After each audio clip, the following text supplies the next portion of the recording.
Sachin, if you'd like to. Yeah, I think the biggest thing this constitution has provided to people of this country is the access to justice. I don't think any other country has so easy access to people in public to approach courts. For example, in 1995, we started this, free legal aid. Now everyone, every citizen in India, whenever he wants, just have to go and approach that legal aid. And the services are provided. I don't think any other country provides. Or a country which has a population of 140 crores to access to justice and where the judges public ratio is so less. For example, we have around 20 judges to 10 million public. In the US, it's about more than 100 judges, 10 million. To have an access, for example, if they want to go today, they just have to go, approach, their cases are heard. No doubt, it takes a lot of time for the case to get finally decided, but at least they have an access. Immediate reliefs are given. I don't know about any other country, but at least in India, this is what our constitution has provided. It has strengthened the judiciary so well. There is a conflict, no doubt. Every time, every day, there is some conflict at least. But the judiciary is very, very strong. And people have immense faith in this judiciary. And this is actually coming from the constitution only. Total independence given to the judiciary. So, in the last 75 years, we have come a long way on strengthening everything from judiciary, access to judiciary, access to justice. So, it's developing, still developing. We have a huge population. It's not easy to serve with. We're trying. Everyone is trying. Thank you, Justice Larger. While we do talk about the uniqueness and the achievements of the Indian Constitution, which in no doubt is not something one can just take lightly, we must also think of the Constitution in terms of how well it is suited for our country today.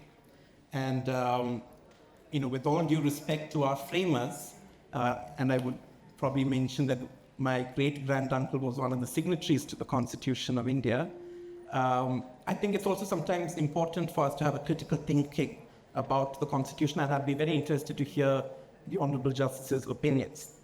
So one of the positions that historians or scholars take is they don't use the term independent as often. They say post-colonial societies or post-colonial states. And it comes from the idea that even when states become independent, they perpetuate certain colonial structures to maintain control. For instance, one of the main criticisms against our Constitution is that it's disproportionately unitary, even though federalism is recognized as a basic feature of the Constitution. For instance, we talk of the power of the central government under Article 356, dismiss state governments. That's a power that originally comes from a British power of the British governors under the Government of India Act. One can talk of, for instance, even more recent controversies would be there in terms of the role of governors. We have a historian here at Harvard History Department, Professor Sugata Bose, who's argued that maybe at the pace at which India became independent, it was pragmatic for our framers to perpetuate that kind of a structure, strong central structure. But perhaps 75 years later, do we need a review of that structure? But it becomes difficult to maybe do that review due to the level of entrenchment of the power of the center in the Constitution. I'd be curious to know if you have any assessment about that. Well, it's true that the Constitution drew in large part, in many respects, from the British system of governance. Now, our democracy itself is based on the Westminster system of democracy. Much of our administration, the bureaucracy, etc., is modeled on the lines of the British. Many of the things that we drew regarding parliamentary privileges and practices drew from, the prevalent British customs. So it was natural in those days for a large part of our constitution came from, was influenced by these past influences. In fact, the Government of India Act 1935 was still contributed in large measure to many articles of the Constitution. But there were many game-changing features. the fundamental chapter on fundamental rights and the directive principles were by far the most important. Um, when I would say that the Constitution seeks to create a unitary form of government, or almost unitary form of government. It is what can be best described as a quasi-federal structure. Now the Constitution says India is a union of states.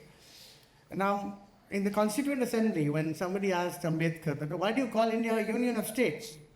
And that suggests that it's a unitary form of the government, whereas the Constitution is intended to be a federal document. So his response was that, well, India is a union of states because the union is meant to be indestructible. So the idea was not to create a unitary form of the government, but to create an unbreakable, indestructible federal structure where all components are inextricably linked to each other. That might give the impression that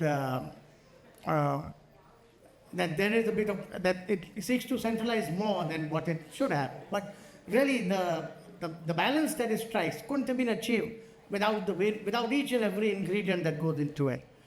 Now you're right that there are emergency provisions, like 356, for example, in which was the subject matter of much judicial discourse in the first few decades after the Constitution. It was resorted to on many occasions to displace elected governments, but then the Supreme Court came down heavily on it in the SR Bommai case. And we've seen in the last few decades, it's not been taken recourse to. I think the last time it was resorted to was sometime in 2008 in the context of the Bihar Assembly. It hasn't been invoked thereafter. Likewise, I think Article 246 of the Constitution, which bifurcates the power to legislate between the union and the states, and then there's a concurrent list. They're quite self-contained. I don't think there's an overlap. Yes, the union has the power to legislate in a wide variety of subjects, but that does not mitigate against the fact that the Constitution does achieve a quasi-federal structure, if not a perfectly federal structure. You can't compare it with the federal structure, say, in Canada, but then, given the complexity of India, given the diversity, given the number of states, given the challenges of unification that were faced in the immediate years after independence, I think it does strike the right balance. Cute. You did mention about fundamental rights. Yes. And what's also interesting about Part 3 of the Constitution on fundamental rights are the restrictions that also placed on fundamental rights. It's curious, for instance, when we look at the chapter on fundamental rights, there's a provision sanctioning preventive detention, which was very often used by British powers. This is perhaps what led one of the Constituent Assembly members, Somnath Lahiri, to say it seems the fundamental rights have been written from the perspective of a police constable. Now that may be a bit too harsh, and also given at the time the Constitution was framed, you were having partition rights, special security had to be provided to members of the Constituent Assembly. But a question may arise, was there lack of foresight in not thinking about the ways in which preventive detention may be misused in India? As per one of the latest statistics, approximately 1.1 lakh people in India today are in preventive detention. Do you see this as a necessary power which had to be retained from the British times? Or do you believe maybe we need a rethink? And I know Justice Maharajee have a great deal of expertise, especially in criminal matters, as a prosecutor as well. I'd be interested in both your takes on this particular issue. As far as the preventive detention part is concerned, now when the Constitution was being framed, when the chapter on fundamental rights were being framed, I mean there were two streams of thought: whether to make the fundamental rights absolute. For instance, should there be an absolute right to free speech, irrespective of any restriction, or whether it should be subject to reasonable restrictions on. Now, the view that prevailed, and it was based on some US precedents, which the Constituent Assembly was mindful of. I think there was the case of Kitlow versus the state of New York, where It was a case involving somebody having a manifesto which preached revolution. Um, and it was found to be, it was found to be impermissible, despite the fact that the person who wanted to propagate it, relied upon his right to free speech. So the view that the Constituent Assembly veered down towards was to have the right subject to reasonable restrictions. It was inspired in large part by the clear and present danger concept, Yes. enshrined in the US jurisprudence. So all the fundamental rights, including the right to free speech, the right to practice and propagate, to practice one's profession, etc., all of them were subject to reasonable restrictions. Now, the Supreme Court has been very vigilant, I think, in the last, ever since the onset of the Constitution, in construing those reasonable restrictions in a reasonable way and applying them reasonably, including the laws of preventive detention. I don't think we can make a sweeping generalization that there are lakhs of people who are in preventive detention without reasonable cause. There may be occasions of state excesses. I can't dispute that. But then whenever those kind of occasions have arisen, the courts have clamped down on it. So I don't think there was any lack of foresight on the part of the constitution maker. The constitution makers made it a point, as Justice Mahajan emphasized in his opening comments, that judicial review is easily accessible. I think the ease with which any litigant or any citizen can approach the courts in the country to enforce his or her fundamental rights is quite phenomenal. I mean, all you need to do, you can even send a letter, and that letter would be treated as a petition. And there are so many occasions when letters are received by courts and they're acted upon. There have been instances where letters have been made the basis of so many path-breaking judicial actions. Especially in India, preventive detention, as you rightly said, is Article 22. That Constitution itself provides immediately after the detention, the person needs to be given the entire material in his own language, because India also has hearing languages. And immediately thereafter, they can come to court, give a representation, and their cases are heard within a time frame. The time frame provided. It's not as if there may be excesses, because after all, these laws and preventive detention laws also are governed and executed by human beings only. Yes, maybe some instances where the excesses see. But there are courts in all areas available, the constitutional courts. They don't come under government. Governments are run by the government. They're independent, judiciary. The moment case comes, they are heard, the cases are decided immediately. So I had experience of appearing for a lot of people who've been detained, also against them. I know it for the fact they are immediately heard, whether it's in Delhi or anywhere else in any part of the country. They are heard, they are decided. People know. There are excesses, there are courts also. You don't know about any other court, but at least in India, the cases are heard instantly. There may be instances where cases are prolonged, but that's how. You can't do much about it, that's natural. And the judges' population ratio is about 20 to 10 million, and cases will take some time. However, you can't deny that the accessibility to the court and the independence of the judiciary is well guarded by the Constitution itself. Thank you. Justice Datta, you mentioned in your opening remarks about the early conflicts that existed, especially in a very nascent stage of our republic. Constitutional scholars sometimes use the term transformational constitutionalism, that is to use a constitution to bring social change. Granville Austin famously called the Constitution of India a harbinger of social change. One of the policy goals and aims of independent India, of state governments and at the center, was to help with land reforms, particularly with the zamindari system, which flourished under British rule. And that did come in the way with judicial review of those laws in terms of protection of right to property, also right to equality in how you treat different property owners. And even though the Constituent Assembly tried to somehow argue that there should be no judicial review of some aspects when it comes to acquisition of property, I know it goes into a longer discussion about who has the final say when it comes to balancing these rights.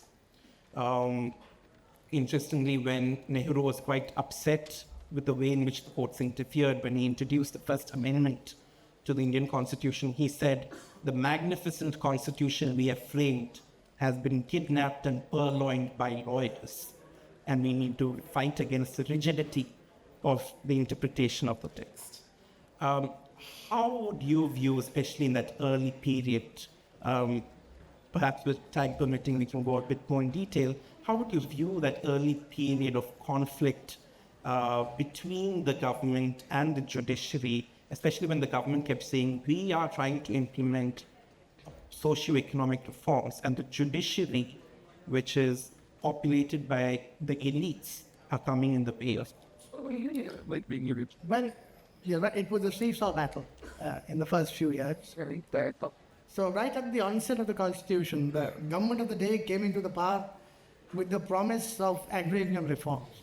And there were, state laws across several states, abolishing zamindari, abolishing, introducing urban land sealing, etc. And then giving the land to the tillers, taking it away from the big landowner. So that infringed one fundamental right, which is the right to property. So petitions came to be filed in different high courts.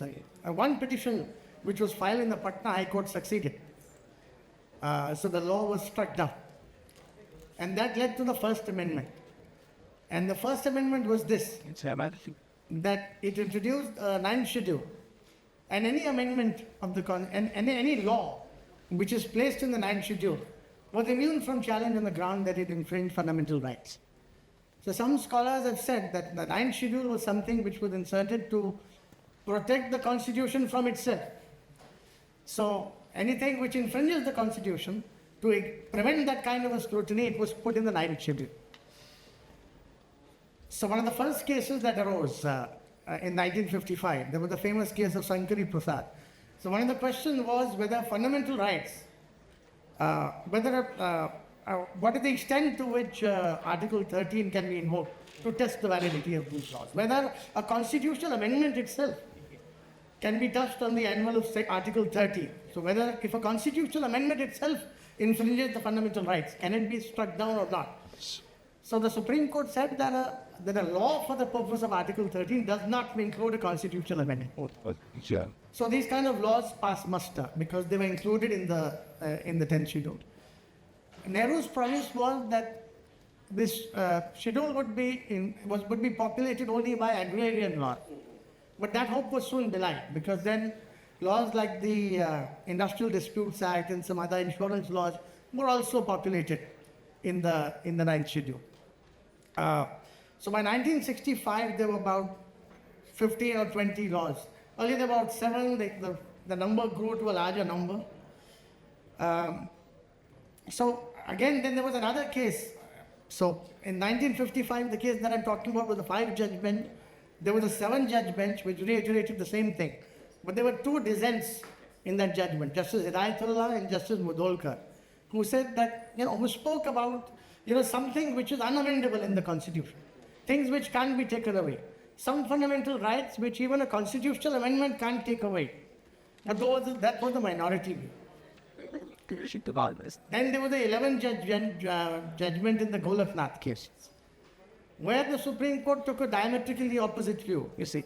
And each judgment, was by wafer-thin margin. So the Golaknath case was 11 judges, 6-5. And they said, no, even a law, a constitutional amendment, if it infringes fundamental rights, it has to be struck down. So that was 7-6. So the government of the day reacted by coming out with a slew of constitutional amendments. So one of the amendments that was brought in was that no law which is passed purportedly to give effect to the directive principle would be challenged in a court of law, on the ground that it violates fundamental rights. It also brought a constitutional amendment that law for the purpose of Article 13 also includes the Constitution. So that was to get rid of the judgment to overcome the judgment of the Supreme Court in Kolkata. And therefore the stage was set for 13 judges of the Supreme Court to now consider the issue in the Keshwan and Bharati case. So 6 judges were on one side. And there's no question of any constitutional amendment or any law taking away fundamental rights. The other 6 judges were of the view that no, fundamental rights can be amended like any other provision of the Constitution. So there was a 13th judge who was somewhere in the middle, who said no, who was of the view that yes, fundamental rights are not unamendable. He was of the view that they can be amended. But he agreed with the 6 judges who said that look, there's something in the Constitution which is unalterable, which is the basic structure of the Constitution. So although the 13th judge did not strike down the particular constitutional amendment, he sided with the 6 judges who held that there's something in the Constitution which is indestructible, and the basic feature of a Constitution can't be subject matter of cannot be subject matter of a constitutional amendment. So it was 7-6, but actually it was, if you ask me, it was 6.6, 6.4. It was that thin. And that is how the basic structure doctrine was entrenched. Soon after, of course. Yeah, so the battle, the point is that this was, the Keshwan and judgment was 73. Yeah. The first constitutional amendment was in 1950. Yeah. So between 50 leading up to 73, there was this seesaw battle as to whether fundamental rights could be abridged or not. Well, we know that soon after Keshwan and the Bharati came out, it really did anger the government of the day of Gandhi. And soon, when emergency came, the Supreme Court of India faced another challenge. And today, perhaps we may consider this the anti-canon of constitutional law with ABM Jabulshri. When the Supreme Court, during the time of emergency, just for background for the audience, when the right to habeas corpus was suspended during the time of emergency and it was challenged and finally came up to the Supreme Court, the court upheld that. And it was seen as a genuflection towards a government. Now, it's been more than 50 years since that opinion, and that opinion has been formally overturned. But one may ask whether the Indian judiciary has been able to fully redeem itself to coming out of the shadow of ABM Jabalpur. How do you respond to critics who may say sometimes when the judiciary is dealing with a very powerful government, it is unable to stand up for itself? Do you think time has shown otherwise? Or do you think, as Justice Madan Lokur actually recently mentioned, that at critical times, even though our courts have stood up, that at critical times, our institutions, including Parliament and the courts, have failed to stand by the Constitution? Well, I think if we start looking for any concrete example of what you mentioned, I think it's very hard to find a real example. I think courts by and large have adhered to the constitutional norms, constitutional morality, and have decided cases accordingly. There may be cases which could have gone either way, about which people may hold one opinion or the other. But I don't think there has been any lack of even-handedness on the part of the court in applying constitutional principles across the board, irrespective of the government of the day. And there are so many examples of that. I mean, we see it on a day-to-day basis. And we've seen it over the decades. So, frankly, I do not subscribe to that point too. Sorry. Yeah, this is also like human beings after. They may have their own inclination, but otherwise, back large, I have not experienced this going beyond the concept. We had spoken earlier about, Justice Maharaj, you mentioned about access to justice, how one would say the heart of the Constitution, as Ambedkar once said, is the power under the right to approach the higher judiciary to protect your civil liberties. But today, when we look at access to justice, we have the issue of almost 75% of people in prison in India are under trials. 66% of them, as per the latest statistics, tend to be from marginalized sections, SC, STs, OBCs. How do we deal with this issue, particularly at the lower judiciary, where we have a criminal justice system, one would say, may need reform, and in the absence of that reform, justice as understood under the Constitution can't really have any effect. It's really this kind of is going by the number of people that stay in this country. There's, I think, this been largely dealt with to the best of our capacities. I mean, that is example, thankfully from 95 onward, these reforms were introduced. Now, there are judges assigned who visit jail almost daily basis and go and interact with their prisoners, ask their problems, and if they need any legal help, the lawyers are also appointed. The lawyers, of course, free of cost, the government pays for the lawyers. There are each panel of lawyers who are available, starting from the top lawyers to the body, who are willing to give their services. Okay, they get enrolled with the government in the panel, and they are happily providing services to all the under trial or any other prisoner or a convict who want any services. So there are issues, challenges which are being faced, especially the number of all the judges prior. I think we made some big strides in the right direction in the recent time. And one of the problems has been the judge to population ratio. Yes. So, in India, the judge to population ratio is 150 per million, which is the lowest in the world. But there has been a rapid increase in productivity in recent times, rapid increase in disposals.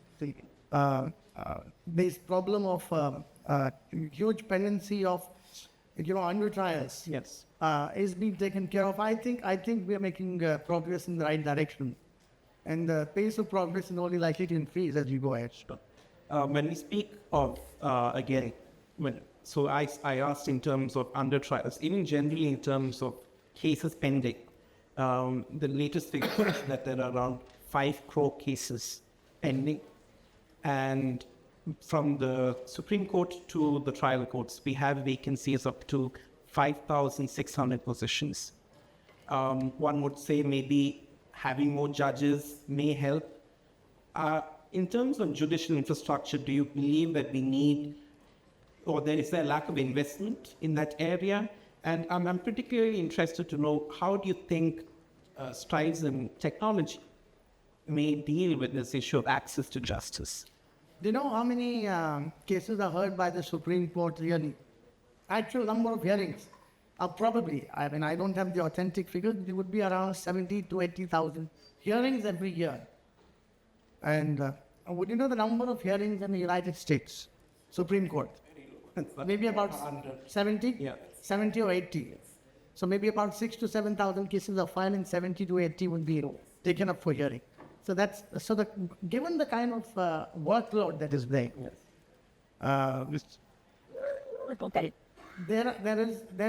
there is no doubt a very large number of arrears, but it can't be lost sight of that the output of the judiciary, of the system as a whole, has increased rapidly over the last many years.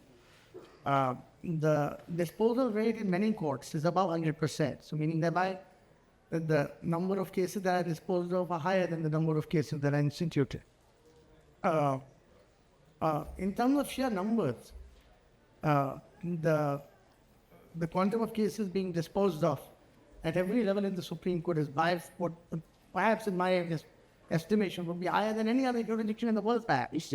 But yes, steps need to be taken, that perhaps are being taken to ramp up the infrastructure and to improve the extent of the disposal and the backlog.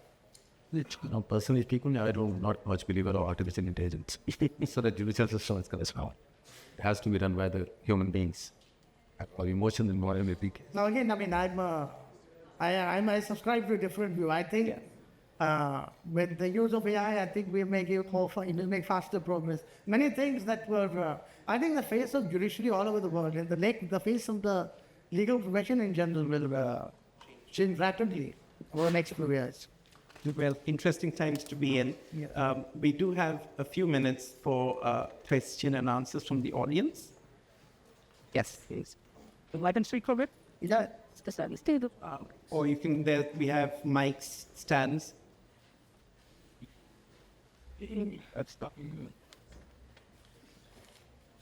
Hello, sir. My name is Shojit Mathi. I'm a regulatory affairs professional, like a major student from Northeastern.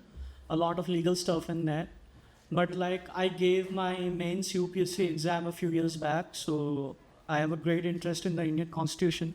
So when UPSC mains, and but journey brought me here, so I'm here right now. My main question was that whenever I used to deal with Indian Constitution questions, which UPSC throws at candidates, one of the major things is that the fundamental rights and all, and Article 21 being the most hotshot of those. Justice Mahajan's right to be forgotten. It was you, sir, who dealt with it. With order. Yeah. So that question I wanted to ask is like when existing article in the Constitution is being dealt with in detail with some justice or like a professional of the legal side. When it is being taken up in future judgments, doesn't the question arise like if it is of so much detail, why it hasn't been like not being discussed in such detail in the Indian Constitution, or why are there no amendments to that with the GPDR, the General Public Data Regulations coming in? So yeah, that was my question. Like, am I clear? Or like, Yes, so what you're saying is that something which is already covered by a judicial pronouncement. yeah, exactly. Why should there not be a corresponding amendment in the law? Yeah, exactly. It's because the legal position, the law would be read in the light of the judgment. Okay. So the law, so a judicial pronouncement interprets the law or applies the law. So if it's been applied in a particular way, that would settle the legal position. Okay. Yeah. Thank you. Like. Hi. Hi, Justice Mahajan. It's a distinguished privilege to be here with you. I'm a law student here, and I also had the opportunity of being before my legs shortly before coming here. Justice Mahajan, I also had the pleasure of working on some of your files when I was working at the CGS office. And my questions are basically on what you think is the future of prosecuting corporate crimes in India. Prosecuting? Yes. That basically is that, and a lot of what we hear is the issue of triage in India, the lack of judges, the lack of prosecutors' ability to digest voluminous amounts of information. And one thing that I've seen over here in the US is the use of non-trial resolution mechanisms, like default prosecution agreements, essentially where the prosecutor's office and the company involved into a negotiation settlement to reach a solution. Do you think that a similar model can be adopted in India? If not, what is the solution? Because clearly the model that is currently being employed is not working. So apart from just increasing the strength of the judges or the prosecutors and everyone else doing more work, what do you think is the solution? There are some kind of offenses which can be compounded, no doubt. Not every offense can be, but there are large offenses which can be compounded by paying fine, etc. These are not negotiation, but these are compounded, of which the compounding fees are provided. For example, in Companies Act, a lot of companies, these crimes are committed by the companies, essentially not companies, they are the individuals who are committing crimes. But most of the financial crimes can be compounded. The government has a mechanism. For example, if it's simplicity of financial crime, you can simply go to the government, please admit to your crime and pay a fine. Where a fine may run into multiple times of the amount being siphoned off or cheated. But otherwise, for example, money laundering crime, which will also happen through companies, they're not compounded. Similarly, there may be some other form of offenses which cannot be compounded. So the prosecutors help in prosecuting and also advising in compounding. But that's a different stream altogether. So, for example, that stream is followed not by the prosecutors, essentially followed by chartered accountants. They're probably more aware of these offenses and how they will be compounded by the ministry or the government. Yes, the prosecutors essentially work for the government. Their role is to prosecute, not to get the offense settled. They ultimately have to get the prosecute. They have to send people behind bars, or government sending people behind bars, not to settle the disputes. Settling the dispute is the defense lawyers against, not the prosecutors. So, but we are doing well, according to me. A lot of, at least In minor financial offences, the government has a mechanism. In the Companies Act itself, they can be compounded very well. But in the larger offences, which the government feels or the constitution feels, the larger offences where the public is affected, and that can't be compounded. Because there are two kinds of crimes. One is which affects the public at large. For example, a big corporate committing a crime will also affect a large number of people who are affected with, who are associated with the company. Those kind of offences can't be compounded where the people have been affected. They have to be taken to the logical conclusion. May I ask a follow-up? Yes. Do you think there are incentives for the companies to conduct an internal investigation and identify that a financial crime is taking place before it blows up?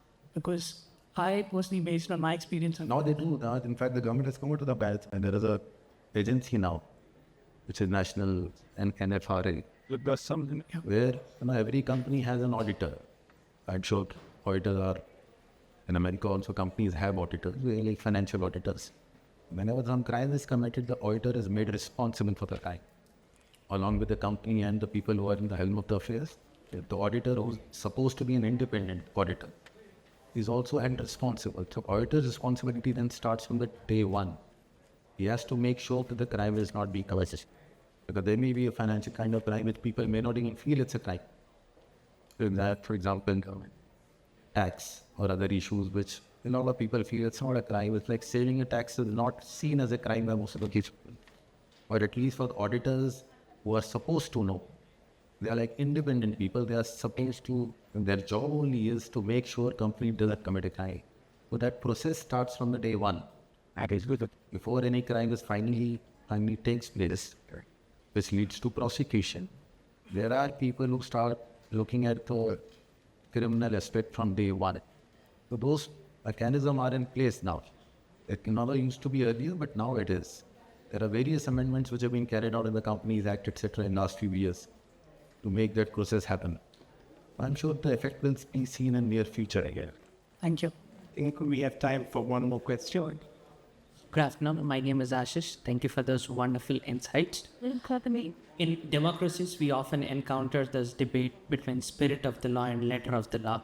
Given what happened in US with affirmative action, do you foresee a similar situation in India with regards to reservations? I just wanted to hear your thoughts. Thank you. I think the legal position reservation is very quite well entrenched. In the Indira Sawhney judgment, there is a cap. The position is quite well established. I don't think there's any possibility of a major overhaul in the near future, given the law as it stands today. Means we have time for one more. Thank you all for such a great and thought-provoking discussion. My name is Kenisha Aurora. I'm the youth representative on the United Nations High-Level Committee for SDGs, and I'm working alongside the United Nations Secretary General to increase trust and global participation of youth in governance and policy. So I'm very curious to hear your thoughts on how the India's legal system can make marginalized youth feel heard and protected, especially when it comes to topics around gender-based violence and digital safety. Okay. Yes, I think there've been some ruling in the recent past which has really gone a long way. The judgment of the Supreme Court on the right to privacy, and it's a very far-reaching judgment. And people don't realize the significance of the judgment, but it's subsumed so many things. The right to personal expression is also a facet of the right to privacy. And after the judgment was rendered, about a year later, there was this judgment in the Navtej case which decriminalized homosexuality. Yes. So there have been various very innovative applications of the entire chapter on fundamental rights and interpretation of the chapter on fundamental rights, to which really have sort of advanced the rights of the marginalized and the vulnerable sections of society. I think that has been one of the constant endeavors of the courts in the country. I mean, consistently since the onset of the Constitution, and I don't see that that process stopping or progress being stalled in any way at all. Was what I had The benefit. Yes. We have time for one quick question. It's my name is Aparaj. I'm a first year at business school. Thank you so much, Justin Aparaj, Justin Mahajan, for being here. My question is around the representative nature of the judiciary itself. Sorry? The representative nature of the judiciary itself. At least in the Supreme Court, it's mostly men, come from prominent legal families. How can the judiciary of India, including the Supreme Court, be more representative of the people that it serves? And is affirmative action the right way, or is maybe some legislation around that the right way? How can we make it more representative of the people? You'll be surprised to know how fast things have been changing in the last few years. Do you know that in the lower judiciary, what's the percentage of women now? Oh, yeah. Right. It's well above 60%. I mean, that's my personal impression. Across the board, you know. And the movement has started from the trend is rising. As you can see from the data of the district judiciary. I mean, there's been a complete change in the nature of representation, nature of people who comprise the members of the judiciary. And I think that is a move which will only accelerate in times to come. Thank you so much. I request everyone to join me in thanking Justice Datta and Justice Sachin for the future.